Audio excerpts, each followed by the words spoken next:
back. You're watching the news on Headlines Now. Well, the AIADMK has inked its seat-sharing deal with the left parties today after days of uncertainty and dragging. AIADMK has allotted 22 seats to the left parties. The CPI gets 10 seats and the CPIM gets 12 seats. They have now been offered a seat extra after they were not pleased.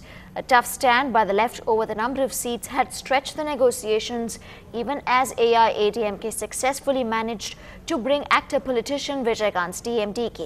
Meanwhile, sources say the MDMK is likely to get 13 seats after Vaiko, being a long-trusted ally of Amma, had reportedly expressed unhappiness and wanted to settle for more seats. The question now is if Vaiko will settle for 13 seats.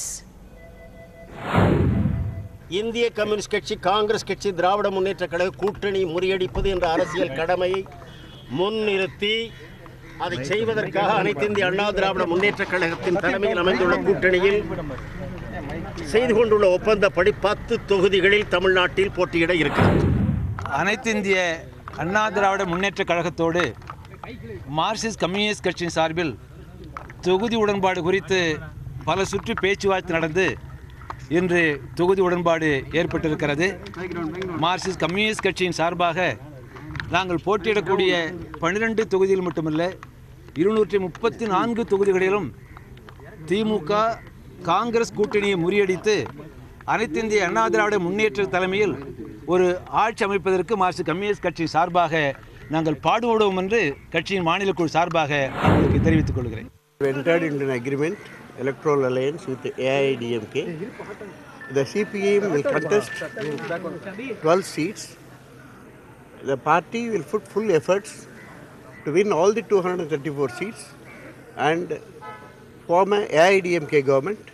Our main aim is to dislodge this Congress-DMK alliance.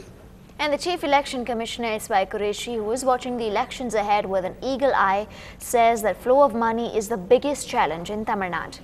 There have been complaints of extra cash being given to NREGA workers, which he says will be looked into. There are also complaints against a long list of officers which will be examined. The Chief Election Commissioner is in the city meeting representatives of political parties, police personnel and senior government officials.